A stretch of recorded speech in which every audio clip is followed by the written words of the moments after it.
Well, I'm glad that you are joining us tonight. We have something a little bit different for the next couple weeks.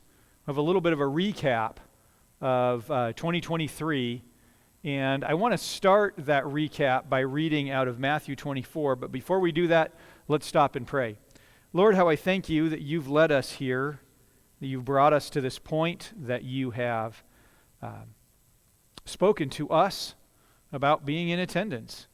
And now we're waiting to hear from you about things that we need to know. So will you please direct us and speak to us, I pray. In Jesus' name, amen. Amen. Matthew 24. Matthew 24, starting in verse 3. While he was sitting on the Mount of Olives, that's Jesus sitting on the Mount of Olives, the disciples approached him privately and said, "Tell us, when will these things happen? And what is the sign of your coming and of the end of the age?" Jesus replied to them, "Watch out that no one deceives you. For many will come in my name saying, 'I am the Messiah,' and they will deceive many. You are going to hear of wars and rumors of wars. See that you're not alarmed, because these things must take place, but the end is not yet. For nation will rise up against nation, and kingdom against kingdom, and there will be famines and earthquakes in various places. All of these events are the beginning of labor pains." Labor pains. I remember when Wendy was pregnant with our first child, Kylie. Gosh, that was about 100 years ago now. Actually, it was about 25 years ago. And I remember that she went to the doctor, and the doctor suggested that she and I both take a birthing class at the hospital. Now, she came home and talked to me about that, and I said, "That's the dumbest thing I've ever heard." Because, women been having babies for how many thousands of years, and now they're going to tell them how to do it? But she talked me into it, and we went, and it was actually fantastic. It was just fantastic. It was not like a Lamaze class. It was a class where a senior labor and delivery nurse explained to us all what to expect. You know, people were in various stages of pregnancy, everything from you couldn't tell they were pregnant up until you wondered how they didn't already have a baby. And we were all maybe one or two of the participants, the majority of the people there, it was, first time doing this. And honestly, we were pretty nervous about the whole event. We know what's going to happen because we've seen it on TV, right? It's this chaotic thing. People are running around boiling water and nobody knows why, and you're barely going to make it to the hospital on time if you make it there at all, and all of this chaotic comedy is what's going to happen next. And that's all we had to go on, and that's all we're expecting. Other than, of course, what we heard from our grandmothers, which, they're going to tell us it is the most horrible thing that's ever happened in life. You're basically going to die is pretty much what's going to happen. And because that's what they had to do to bring your mother into the world. And so, we were rightly a little freaked out. And you got to understand, those of you who are here have had parents, have had kids, you've been parents, you've got to understand that this really is the single biggest event of your life to that point. It really is.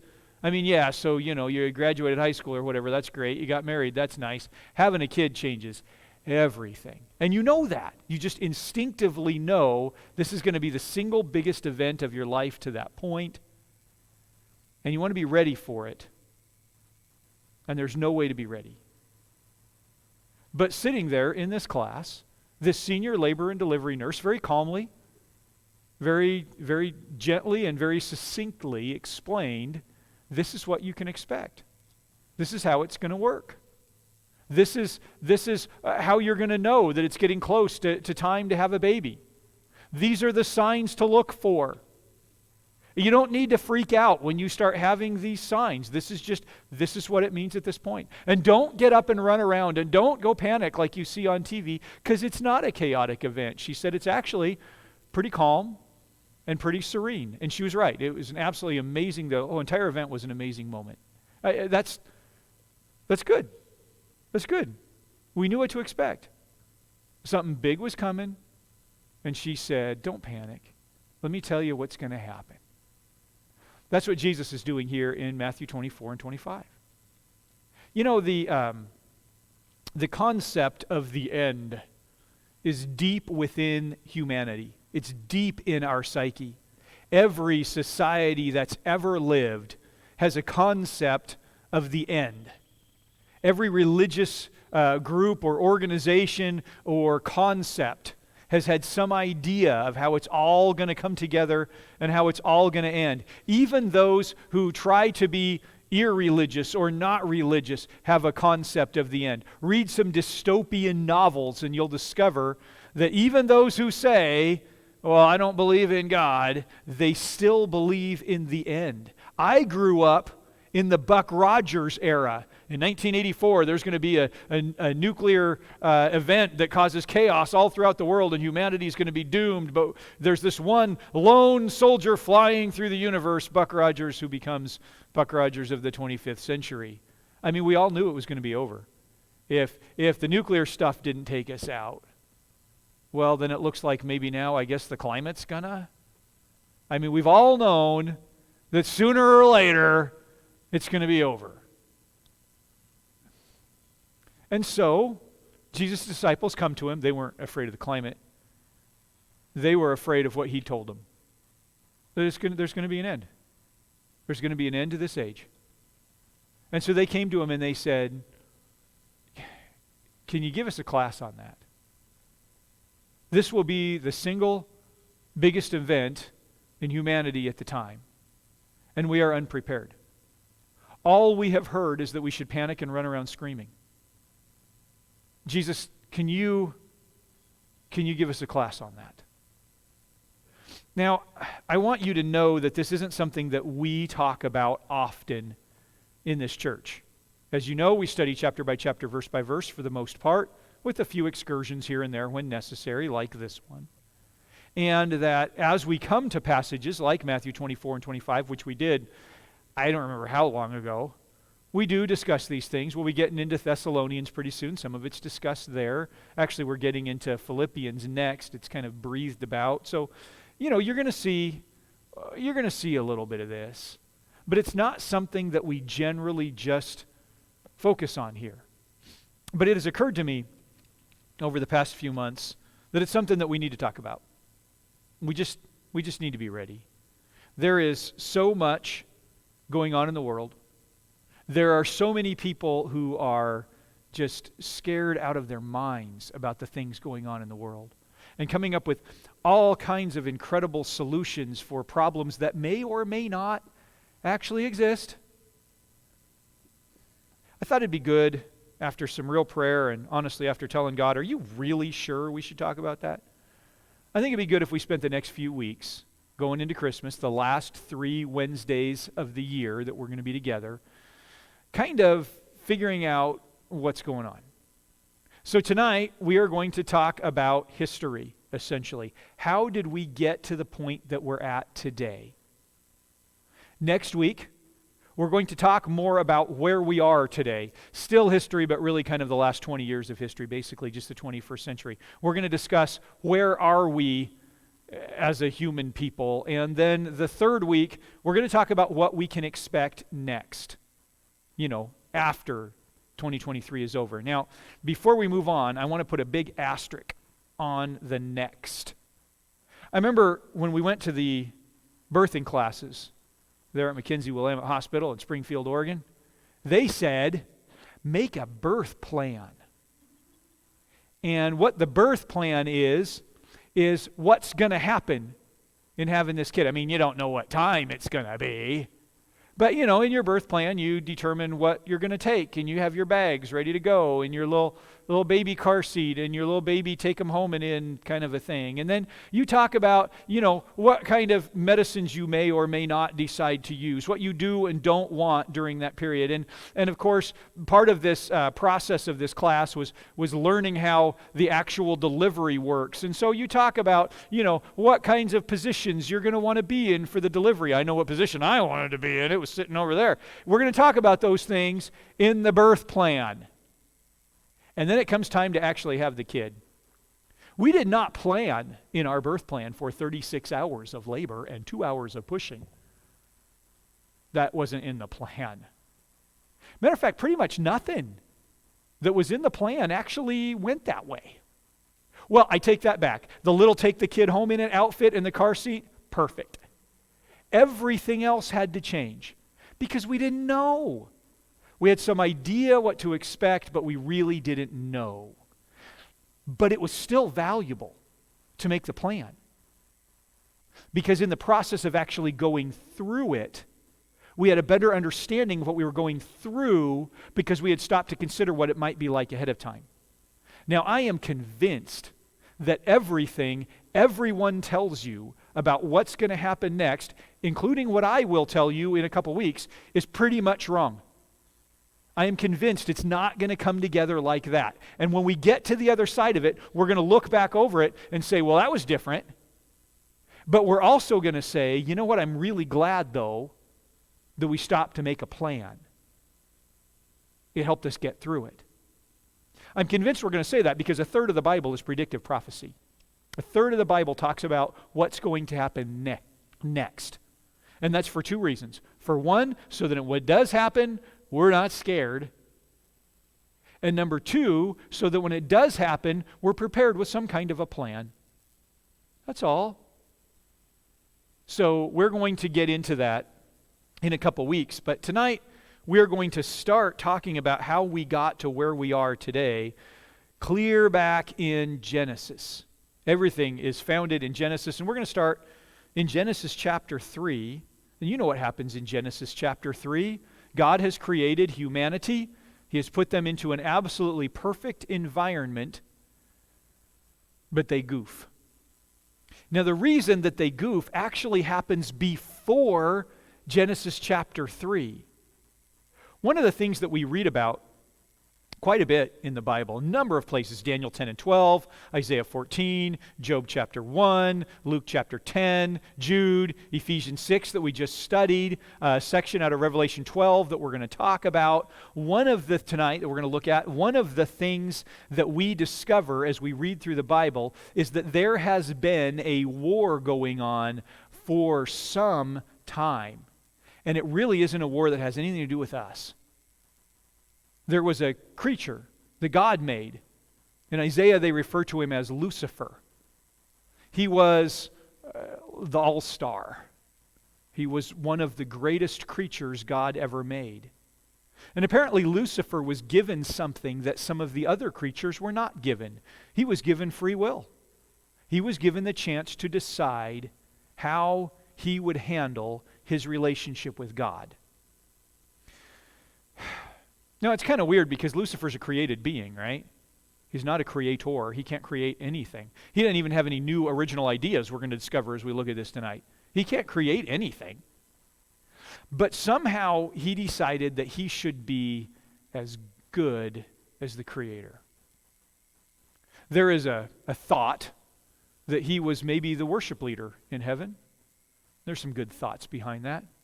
And maybe he's putting all this worship together and he thought, you know, I'm pretty good at this. These people ought to be worshiping me too. And he put himself at odds with God. We can actually read this little section here in Revelation chapter 12, starting with, let's just go to verse 7 real quick. Then war broke out in heaven. Michael and his angels. Michael is another grand creature of God that would be fairly equivalent, it seems, to Lucifer in the hierarchy of creatures. He has angels or messengers, helpers. Michael and his angels fought against the dragon. That's referring to Satan the serpent. The dragon and his angels also fought, but he could not prevail, so there was no place for them in heaven any longer. They lost. So the great dragon was thrown out, that ancient serpent who is called the devil and Satan, the one who deceives the whole world. He was thrown to the earth and his angels with him. And that's where he is today.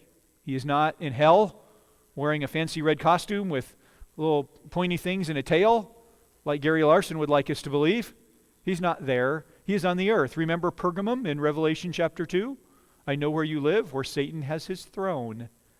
He dwells among us. Job chapter 1, Satan, where have you come from? Oh, I'm just hanging out back home on the earth. That's where he has been banished to.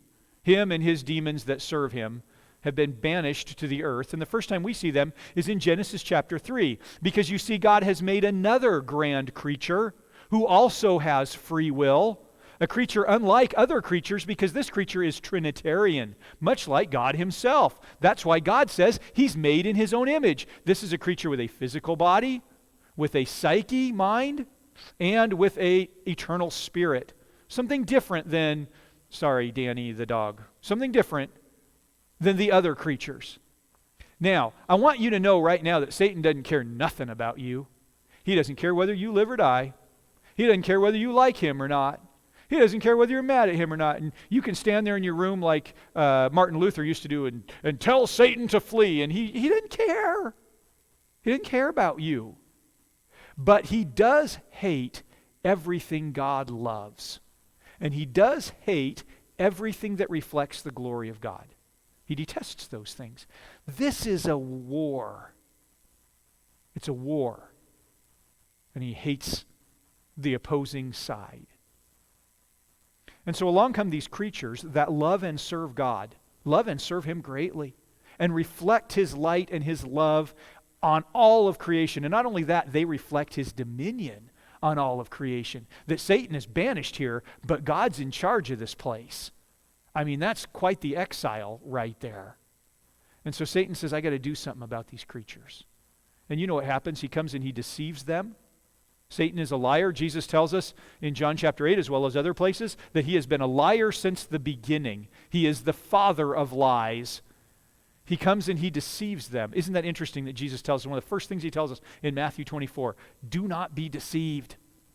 Satan is a liar and a deceiver, and he comes to them and he convinces them that they can be like God. That's not an original thought. That's where he started. Well, I could be like God.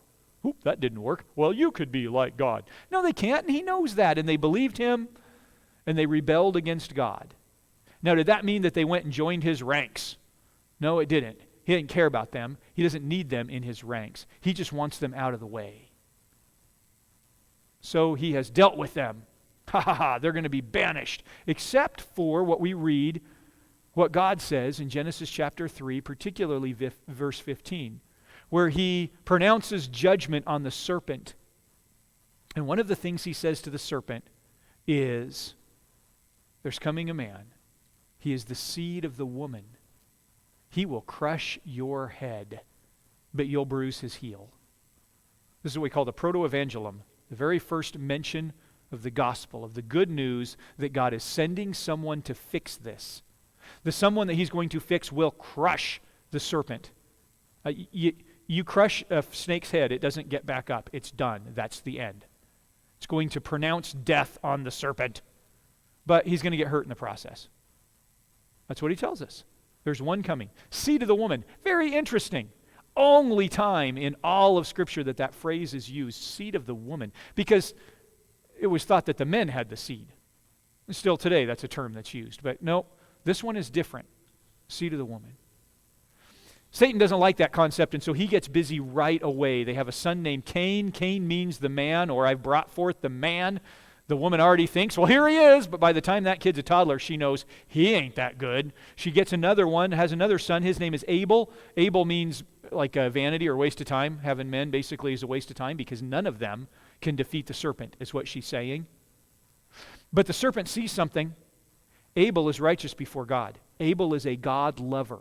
You can read about that in Genesis chapter 4. For the sake of time, I'll leave that for you to look up. Abel is a God lover. Cain is not. Do you think Satan hated Abel? He didn't care about Abel. But he does care about the fact that he's a God lover and a God worshiper. That guy needs to go. This is a war. We can't have that. He needs to go. And so he deceived again Cain in chapter 4. Really interesting words in there about how he deceived him, about how sin was crouching at Cain's door. But he deceived Cain, and Cain killed Abel. Good, the devil says. Took care of that. No more God lovers here. Except then they had another one named Seth, which is a name that literally means the replacement. And pretty soon there's a whole line of people still trying to serve God. Matter of fact, you can go back into Genesis and read some really interesting parallel chronologies or parallel genealogies of lines of people that are opposed to God, that are rebelling, and lines of people that are serving God. The really interesting thing is those people who are opposing God, Satan doesn't care about them. He ain't giving them a hard time. He ain't care about them at all, just whatever. If he can use them as a tool, that's fine. Otherwise, he leaves them alone. The ones that are serving God are continually being persecuted. Well, this ain't going real well for Satan. He's losing. So he comes up with a whole new strategy. Let's just ruin it all. Let's quit going after one person that's serving God, and let's mess up the whole thing. And so by the time we get to Genesis chapter 6, the only inclination of the heart of man is only evil all the time. Satan has managed to infiltrate the entirety of the human population, which we can understand from historical anthropologists was pretty darn big at the time, nearly the size of our own. He managed to infiltrate the whole thing. But there was one man that took God at his word. God said, hey, I'm going to wipe out all of humanity because it's a disaster. Not only are the people a disaster, they've defiled the land. The land is a disaster. The animals on the land are a disaster. The vegetation is a disaster. I'm going to start over. And one man named Noah said, okay, I believe you. And you know the story. He made a big box. We call it the ark. It was not a boat. It was a box. A bunch of animals got in there. They're in there for quite a while, 150 days. And then 40 more days, and then they're out. And they come out onto the earth, and Noah has 3 sons with him. Shem, Ham, and Japheth. Extra points to you if you knew their names. Shem, Ham, and Japheth. Japheth is where most of us in this room came from. Ham, he was the father of the Canaanite peoples. As well as some others, and there's still Hamites, but maybe not as many. And then Shem. Shem is the really interesting one. Shem, or in Hebrew, it's kind of more Sem, only you got to have some phlegm in your mouth when you say it if you're in Hebrew. Sem received something very special from God. You can read about it in the book of Noah, in Genesis.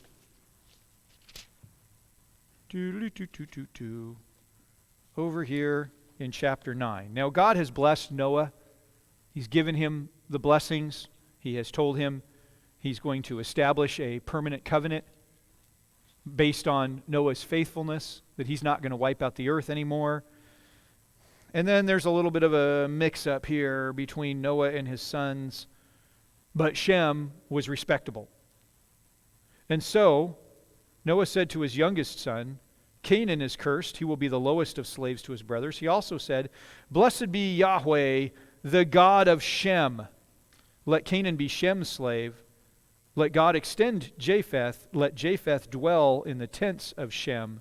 Let Canaan be Shem's slave. Noah, with this blessing, puts Shem in first place. Shem is his son that will inherit the blessing of God. This is really important. Have you heard of the term anti-Semitic?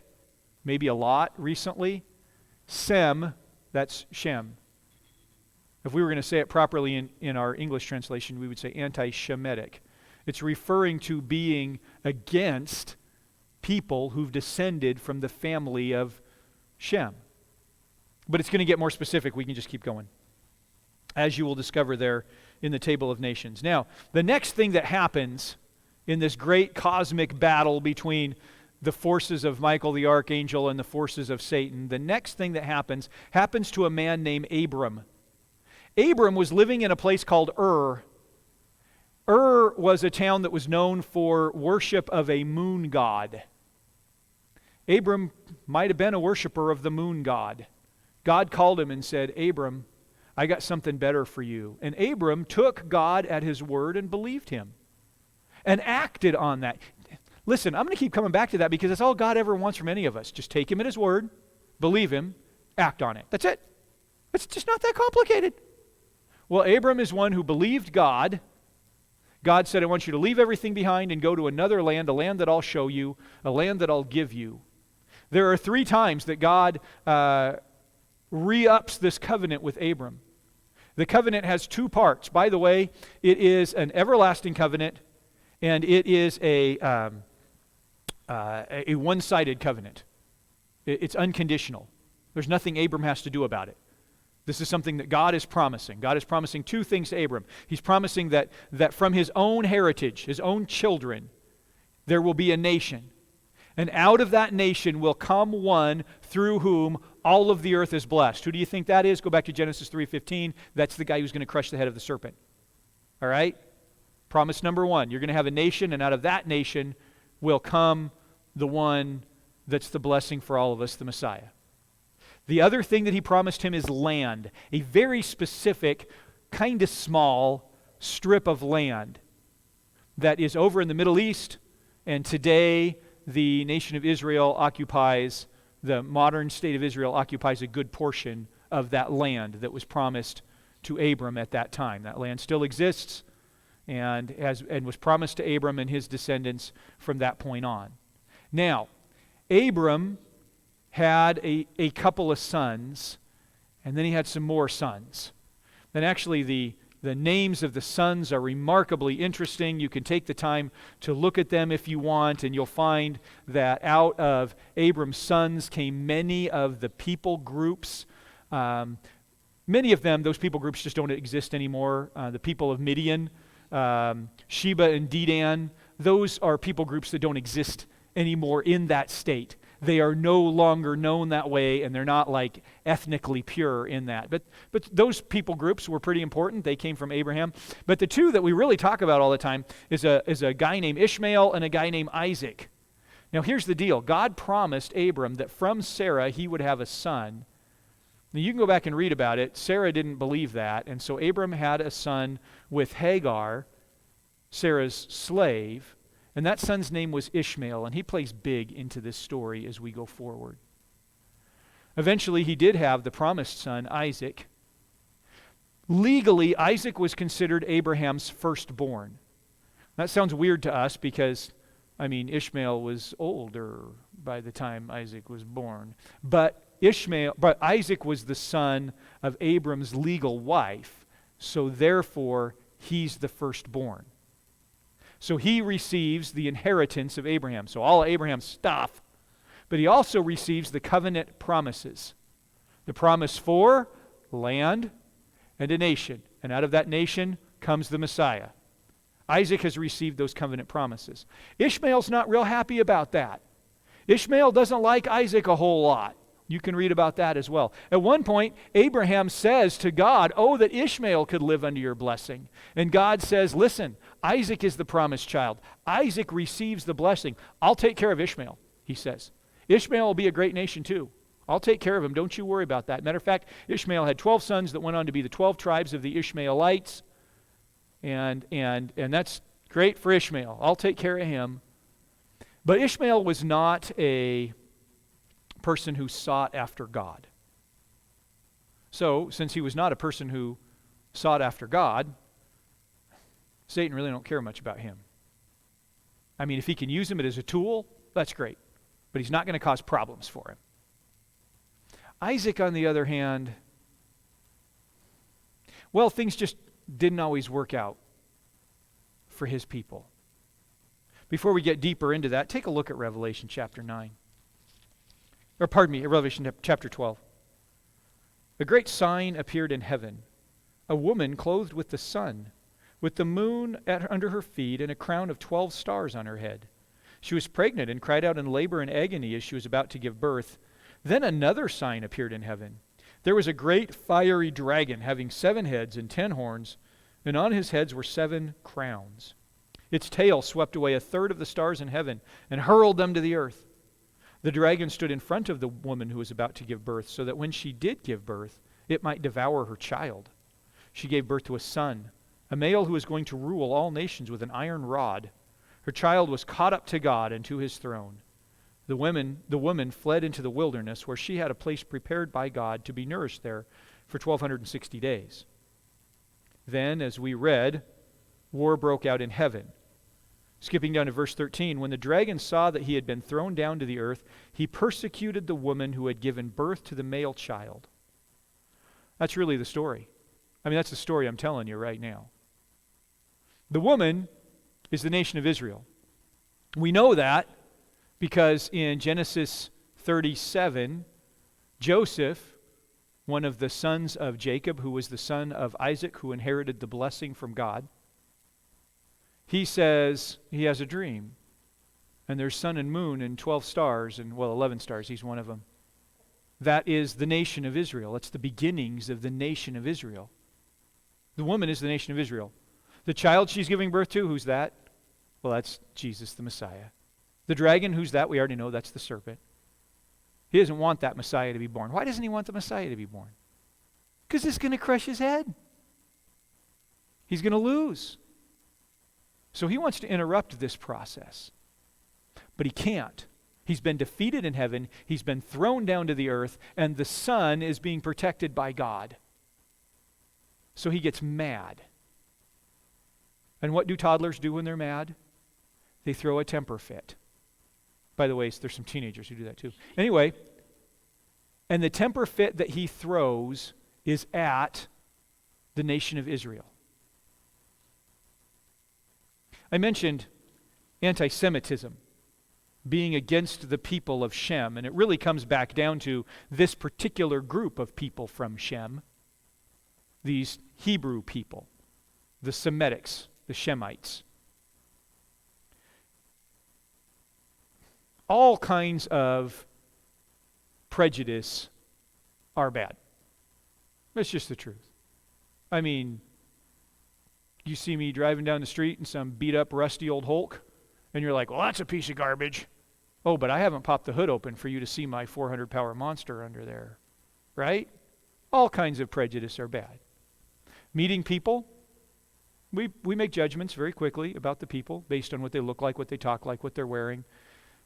And then so often we have to unwind those judgments in our mind. No, this person isn't like that actually. It's the truth. Racial prejudice is a particular kind of bad. You know, Wendy and I both grew up in two different communities. And in both of those communities, we just didn't struggle with racial prejudice. I mean, it just wasn't a thing where I was. It just, people look at me like I'm nuts, but it just wasn't a thing. I mean, Wendy's and my friends were people from all different backgrounds and a variety of different ethnicities and a variety of different countries. And some of them you could hardly even converse with, but they were our buddies and we hung out with them. And I remember learning in school about people who were racially prejudiced, and I thought, well, that's weird. I had never really experienced racial prejudice till I moved to Mount Vernon, Washington. Holy cow. It's really wild to be judged based on the color of my skin. Happens to me all the time up here. And I'm a white guy. That's just a bad thing to do. Anti-Semitism is different. Racial prejudice against the Jewish people is different. It's satanic, straight from the pit. Because these are the people that God chose to bring forth the Messiah. And the only reason to hate them is because of that. Well, things start getting pretty bad for them. They start getting pretty bad for them. It just really starts going downhill at that point. You know, it's interesting how much Satan tried to be involved here. Isaac has inherited the blessing. He has two sons, Esau and Jacob. Esau is absolutely, completely disinterested in the things of God. Jacob is just a conniver. Jacob ends up with the blessing. There's a great story about that. And then what immediately happens is the same exact thing that the devil did before. He tries to get Esau to kill Jacob to end the blessing. Doesn't work. Jacob flees. Joseph is actually the son that's supposed to inherit the blessing because he's the one that Jacob refers to as his firstborn, but he doesn't. You can actually read in Genesis 49, it goes to Judah. Really interesting if you go read Genesis 38 about Judah. Satan tried to end Judah's line right there. Judah had sons that did not have children. And you can read about the wickedness, or the wicked reason these sons didn't have children. You can read about the wickedness of the entire situation. But God worked through that wickedness to bring children through the line of Judah. They end up in Israel. Pharaoh wants to kill them. They become a mighty nation for 430 years in slavery in Israel. Pharaoh gets scared of how a mighty nation they are, and he says, listen, let's kill all the boys. Any boy that's born, let's kill him. What's that going to do to the nation? No boys, no more nation in one generation. But it didn't work. God came and rescued them and got them out of there. Look at the infiltration in the Jewish nation during the time of the judges. How Satan infiltrated them with the world. And yet somehow, even through all that, God maintained them. Look at the kingdom period.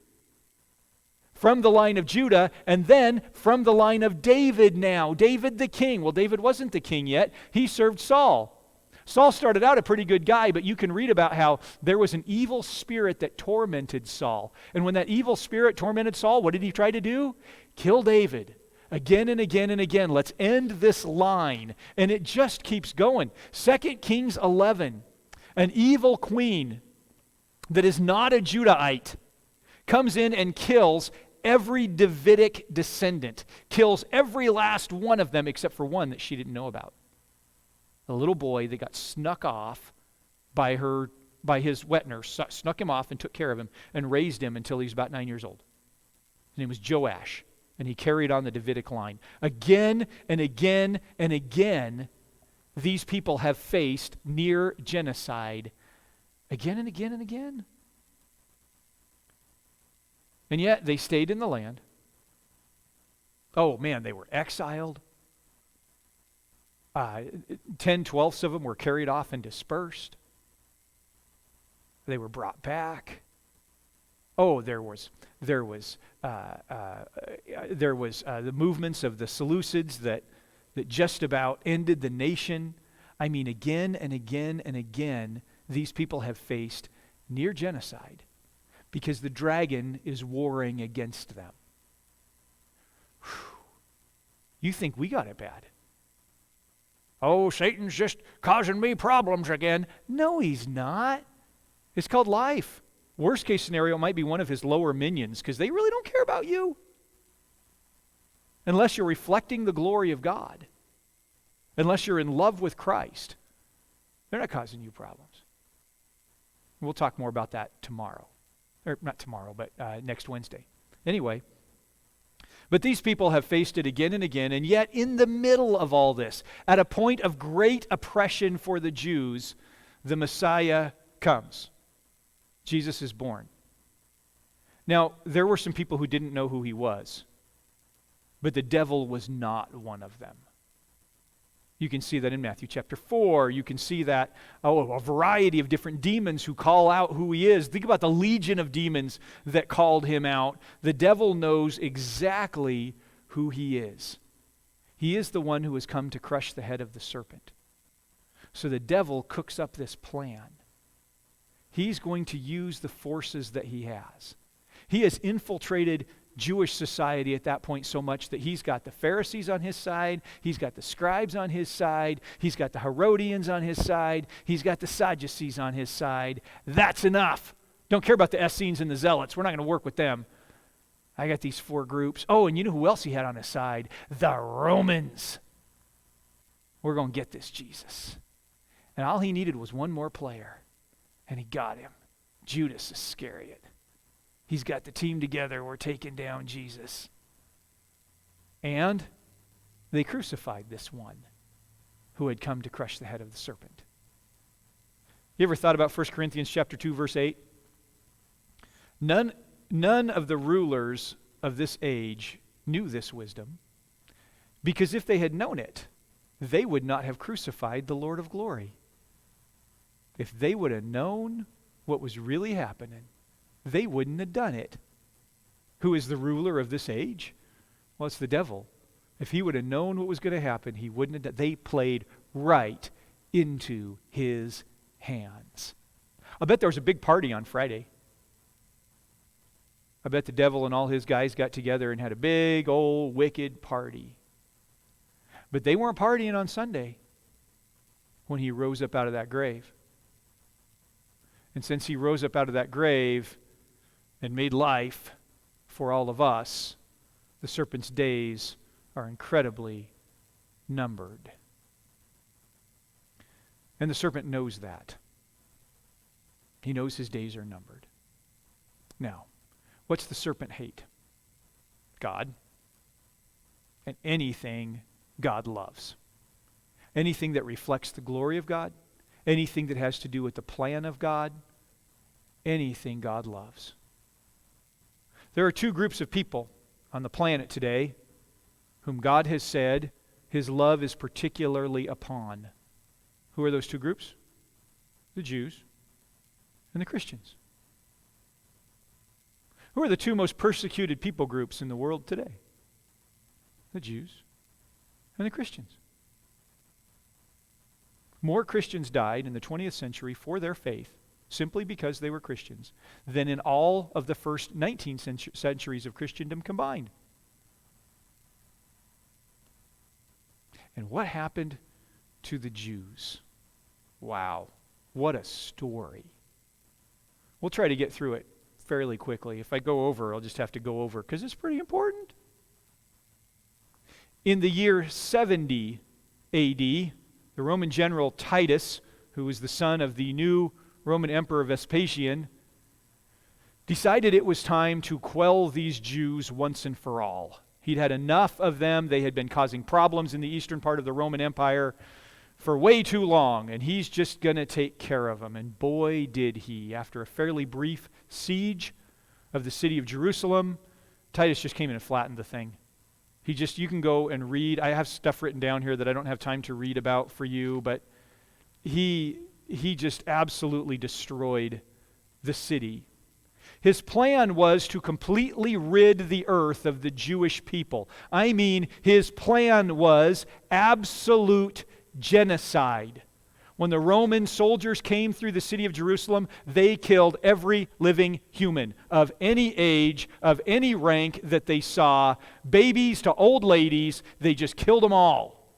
They threw a burning firebrand into the temple, burned the temple down. As the temple was burning, the gold that was lining the stones melted. And as it melted, the Roman soldier said, "I want that gold," and began tearing the temple apart stone by stone. Just like Jesus said, not one stone will lie on top of the other. They pulled them all off to get the gold out from the walls of the temple. The place was completely ruined.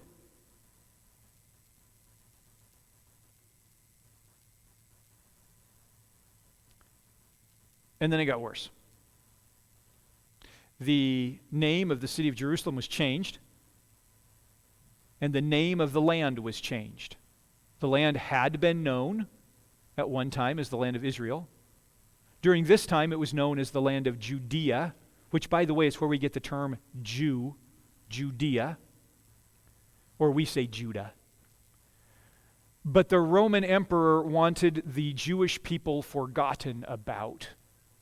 Now, this is really wild because you think about people groups that have faced thousands of years of persecution. They ain't here no more. You think about people groups who've been exiled from their land and taken apart, and they're gone. Somehow the Jewish people remained, and they didn't only remain, they remained ethnically pure. Like we would say DNA, pure. So he said the only way we're going to get rid of these people is if we just completely get rid of their land. And so he named the land Palestine. We talked about this before, after the Philistines.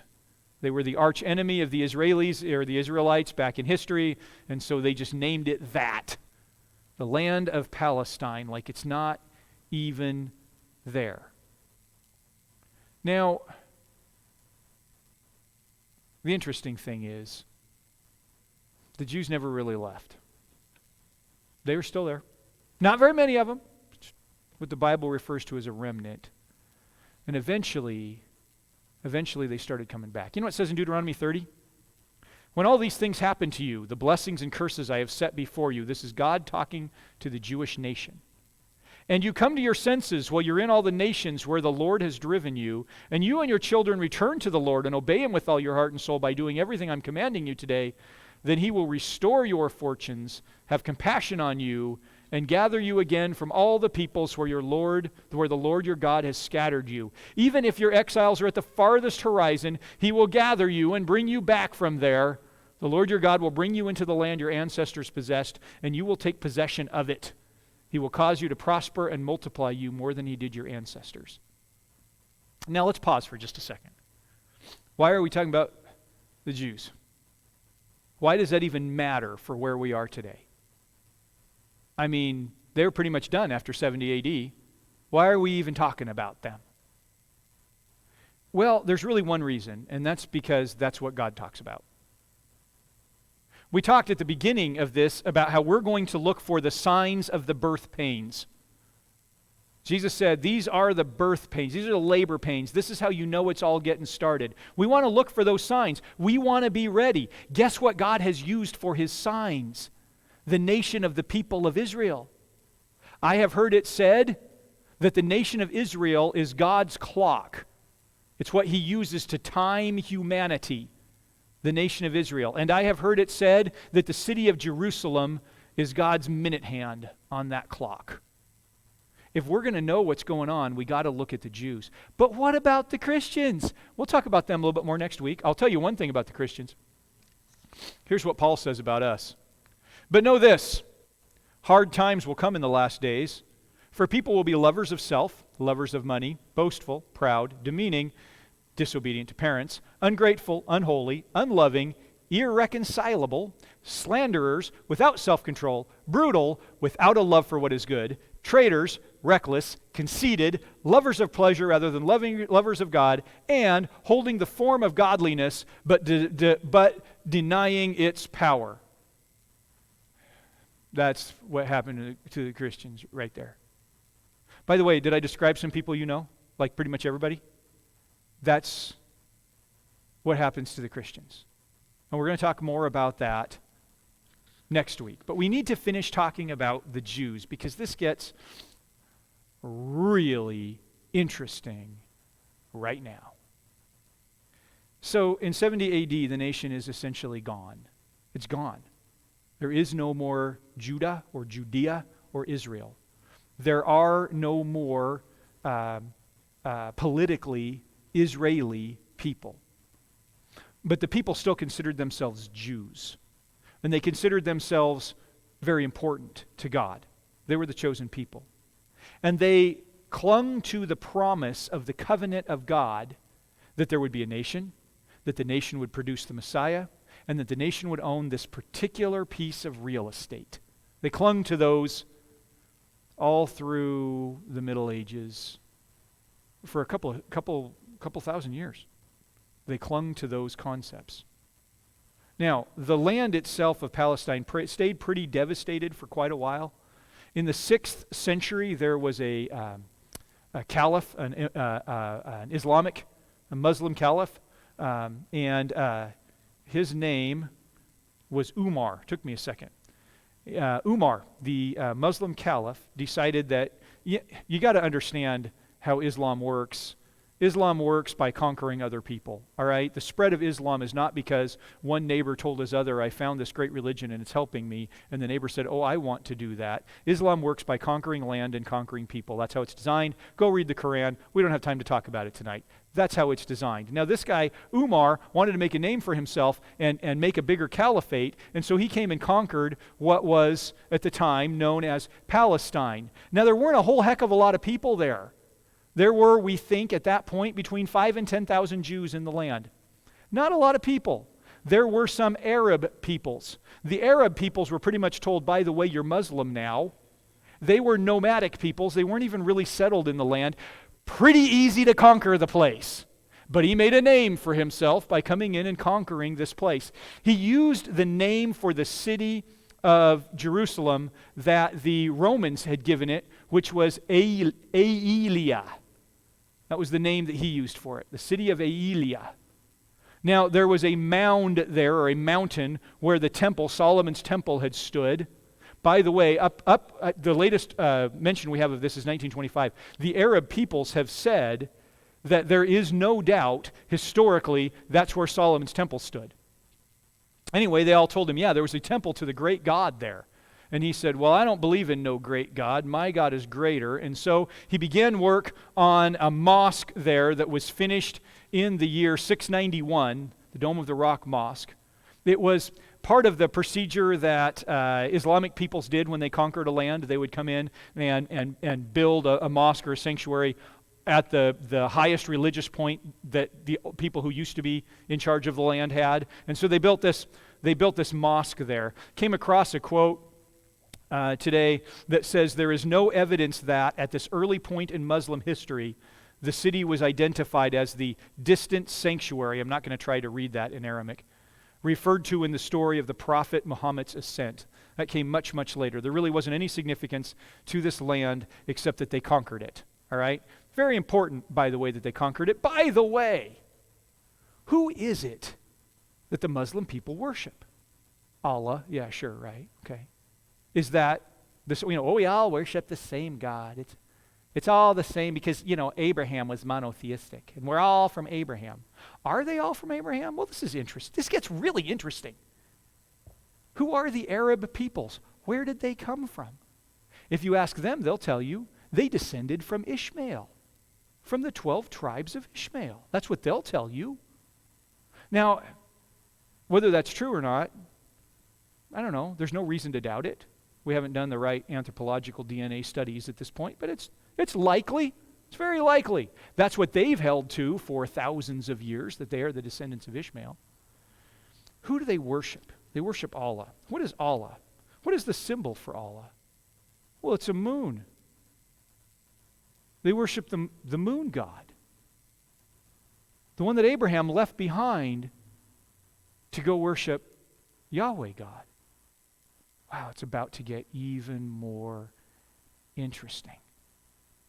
So now in the land, we have a Muslim caliphate in the land that's, ruled by Muslim peoples, which is not a political thing or a governmental thing.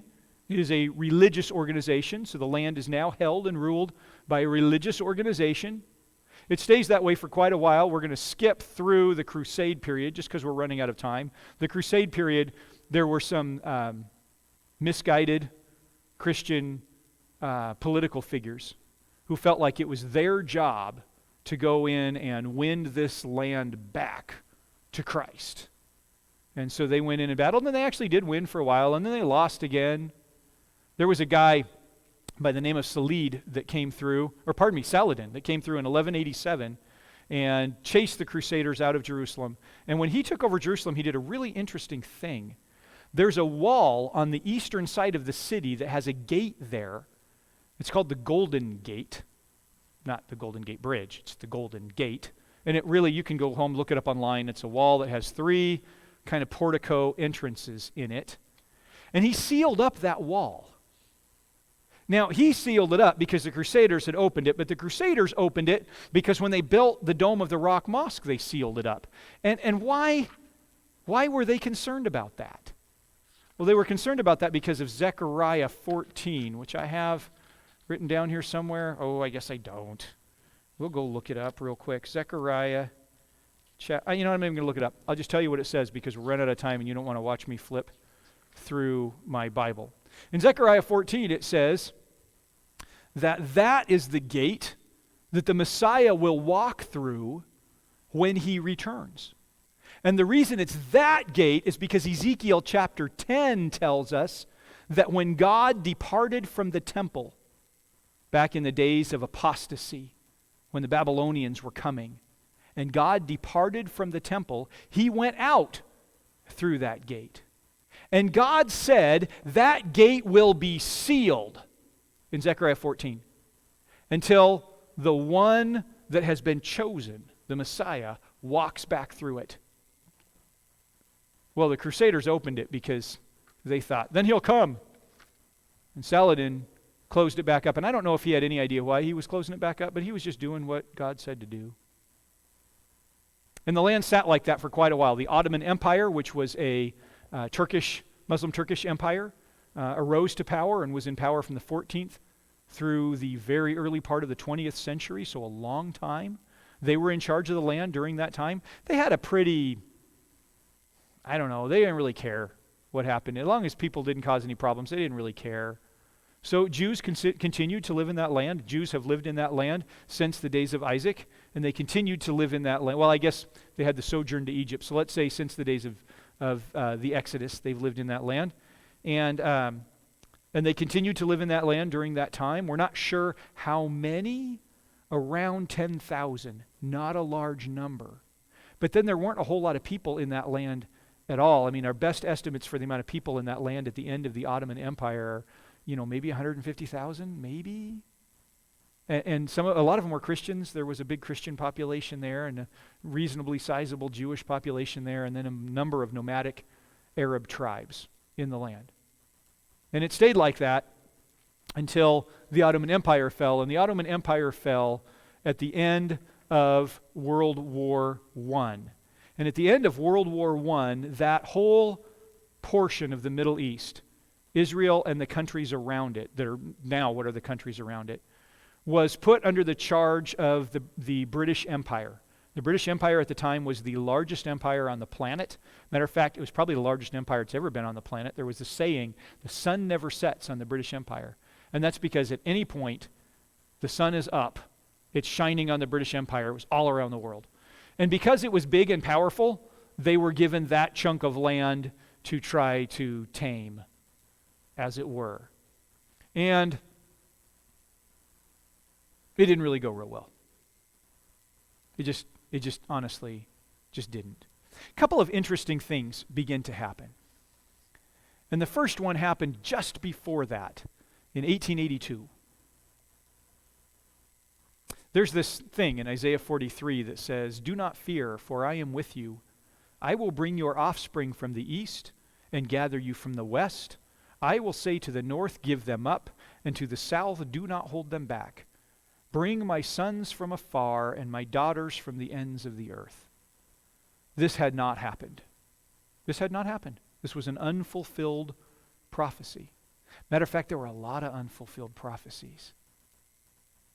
There were unfulfilled prophecies about, the land. When the Messiah comes back, where's he going to come back to?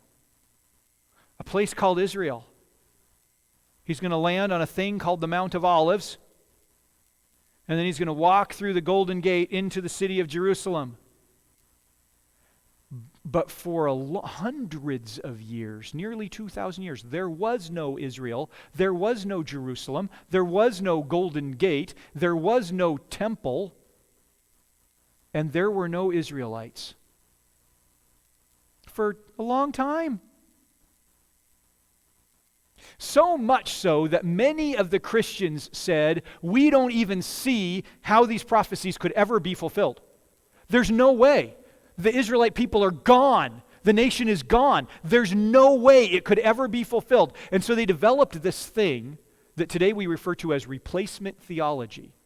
Because they couldn't figure out how this was going to be fulfilled, they said, okay, God must have just turned his back on the Jews and just taken the Christians in.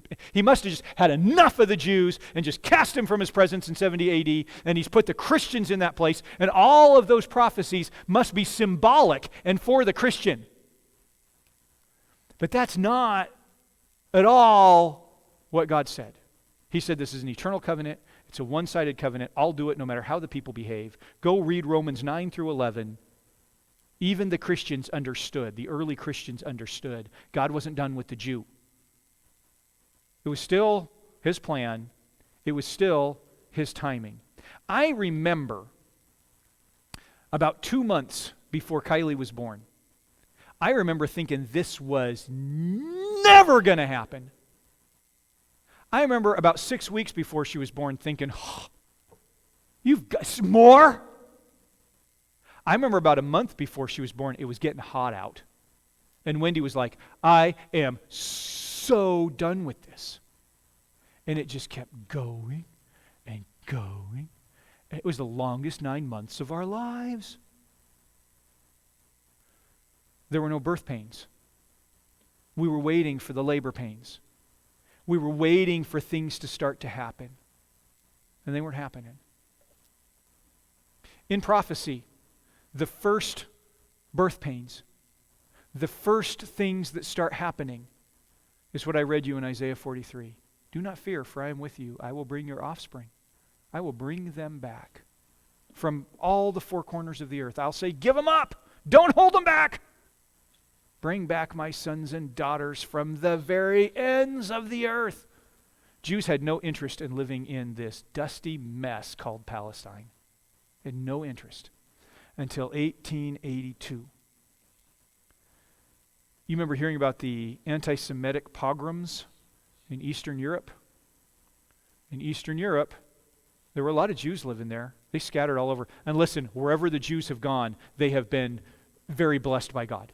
They've been very fruitful. They have been economically successful. They've had big families. They've multiplied everywhere they've scattered on the earth. Well, in Eastern Europe, for a variety of reasons you can go look at, they decided they were done with the Jews and started persecuting them. And the Jews in Eastern Europe said, where can we go? And one of them said, I know, we can go home. We can go back to Israel. There were already Jews there that they knew. We can go back to Israel. And so, about 25 to 35,000 immigrants came into Palestine, and they were Jewish. And that was the first labor pain. I remember when Kylie started, when Wendy's labor started for Kylie, it was Sunday night. Remember when they used to have Sunday night church? It was Sunday night. We were at Sunday night church. Wendy was playing the piano, and all of a sudden she looked at me, and I was like, I know what that means. Now, she didn't miss a beat, because that's what it looks like when you play piano. She just kept doing it. And every 10 or 15 minutes,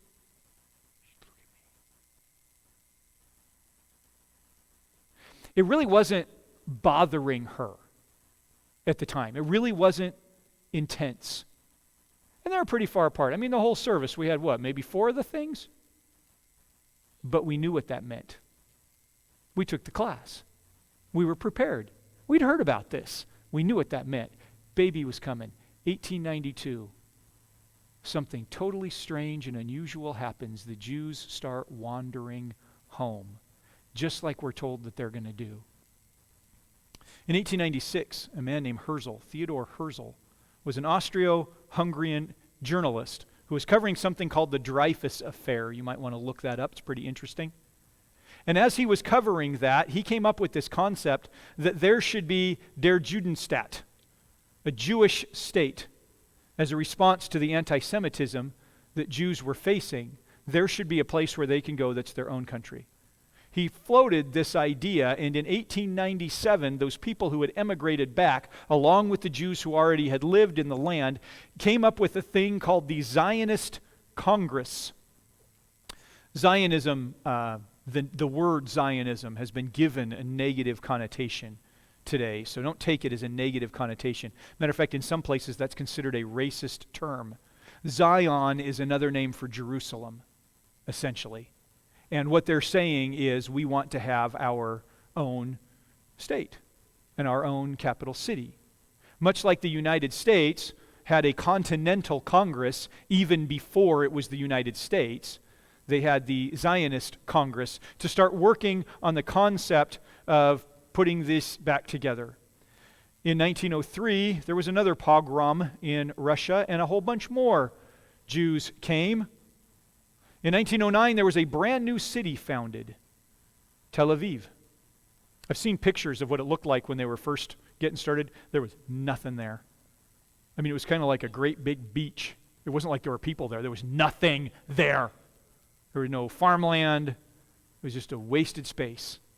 But they needed a place to have a capital city.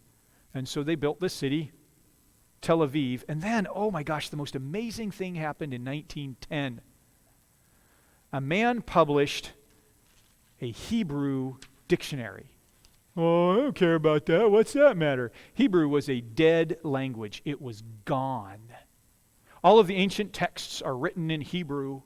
The only people who knew Hebrew were people who knew ancient texts. It's like worse than Latin. I mean, at least we still use Latin. But can you imagine if all of a sudden we started teaching our children Latin? Not so they could study things, but that's what we're going to talk at home now, kids. Oh, pardon me, kiddiums. That's what we're going to do. We're going to learn.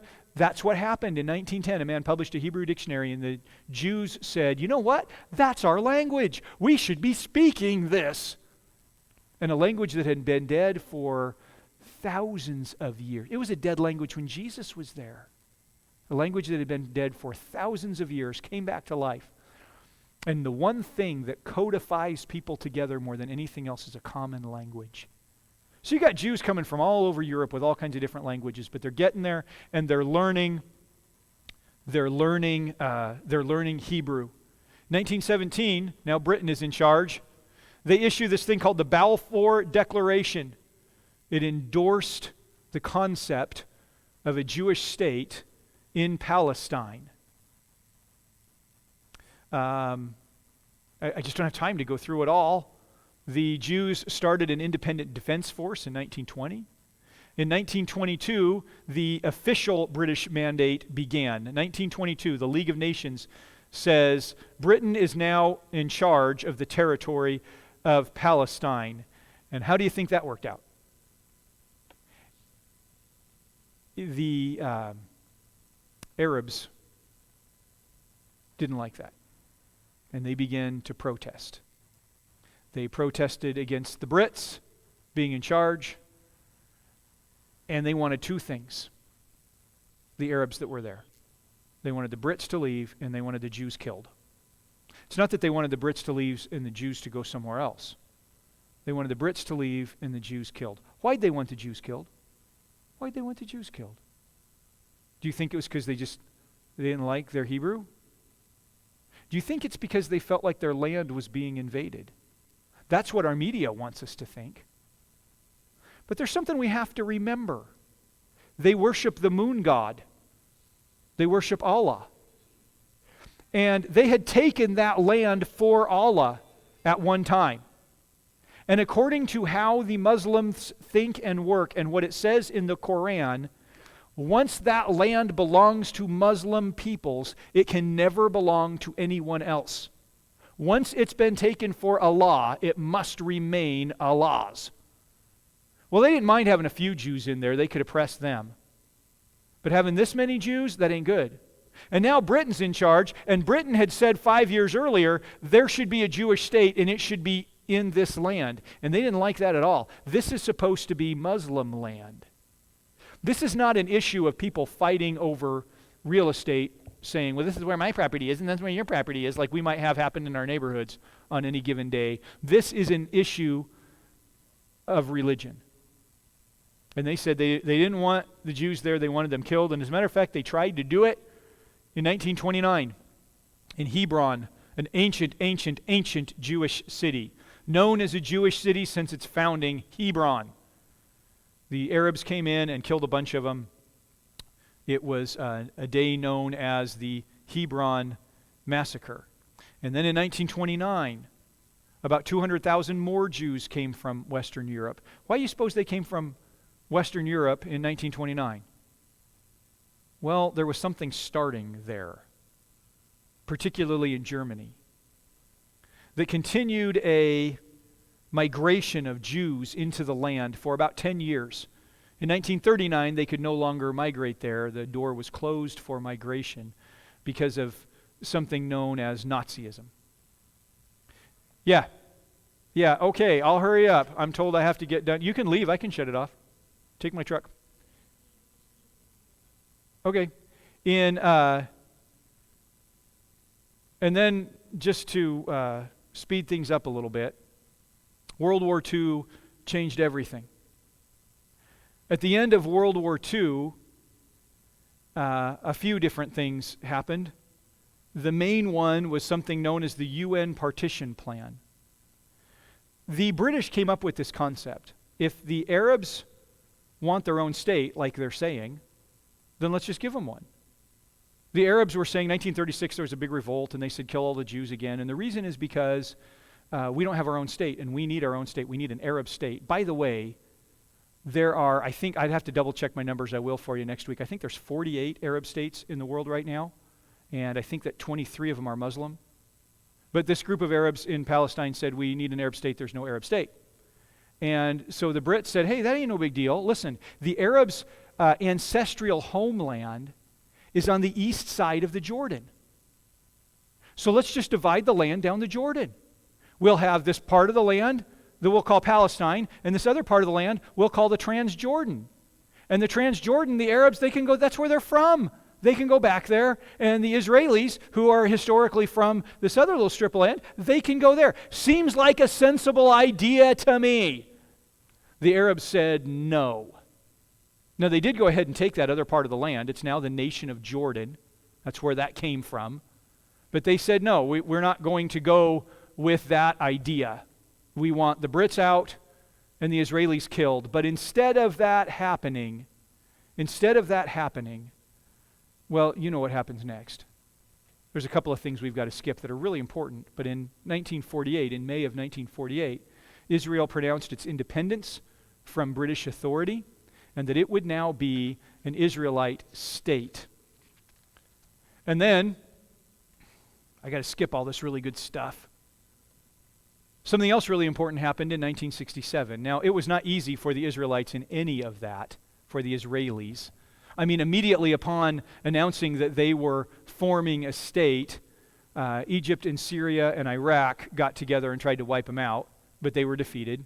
By a country with no army. There wasn't even a country yet. They were defeated. In 1967, a group of 5 large Arab states, including now Jordan and Syria, decided that they were going to get rid of the Jews once and for all. And so they developed this military plan they called the Noose. They were going to come in and strangle the Jewish people. And then the state would be gone. The Israeli state would be gone. They lost brutally in 1967, and as a result of their loss, Israel gained a bunch of land, including the old city of Jerusalem, which Israel is still responsible for today, including the Golden Gate and the Temple Mount. And in 1967, after almost 2,000 years, actually 1900, almost, 1897 years, there is a Israelite nation. There are Israelite people. There is a Jerusalem. There is a Golden Gate. There is a Temple Mount. There is a Mount of Olives. I wanted to give you this list that Wendy says I'm out of time to give you because I wanted you to see something really interesting. The more we go through time from 1892, the more we see the labor pains. They speed up. They get more intense. To begin with, it was just kind of like, oh, interesting. This is really interesting. I wonder what's going to happen next. But as we go through time, we get more and more of these labor pains. More and more is happening. I want to just mention one or two things. Since I don't have time to finish everything, we might come back to some of that next week. I want to mention one or two things. One of the things that you're hearing in your Western media right now is that all the Arabs want is their homeland. All the Arabs want is a Palestinian state. Oh, but they're not Arabs, by the way, they're Palestinians. By the way, backtrack just a minute. Who are the Palestinians? Well, they're the people who live in Palestine, right? Who are the people who lived in Palestine? Well, they were Arabs and Jews and Christians. Until 1948, if you were from Palestine and you got a passport to go somewhere, it called you a Palestinian. It wasn't just Arabs, it was anybody who lived there because Vespasian said the name of the place is Palestine. Anyway, all these Arabs want is a Palestinian state. Depending on how you count it, roughly 9 times the Arabs have been offered a Palestinian state. 5 times by the current Israeli government. They have been offered a solution. You've heard of some of these. I found this really interesting news article from, I didn't write it down, from, I believe, the late 30s. And it says, Zionist political body hopes Arabs will accept friendship offered by Jews. This wasn't an Israelite paper. This was an international newspaper. The committee expressed its appreciation to all the nations which voted in favor of voted in favor of the partition at the assembly, and singled out the United States and Soviet Union in giving the leads to the other nations in fostering an equitable solution. It congratulated members of the Jewish Agency Executive for the executive statesman-like conduct of their presentation before the UN. The Jews thought, great, this will work. Yeah, they can take a part and we'll take a part and it'll be great. And the Arabs said, no. About 9 times, the Arab Palestinians have been offered their own state, 5 times by the current Israeli government, and every single time they've said no. What is it that they want? They have made it clear. We'll talk more about that next week. They have made it clear they want genocide against the Israeli people. The current march phrase is from the river to the sea, that is, from the Jordan River to the Mediterranean. They're not willing to accept anything else. What was the group? The Arab group came up with a concept. I have it written down in here. They don't have time to look for it. The Arab group came up with a concept of the 3 no's. No peace, no divided land, no Jews. We're not going to do it. We're just not going to do it. Matthew 24:34, we'll end with that. We'll pick it up.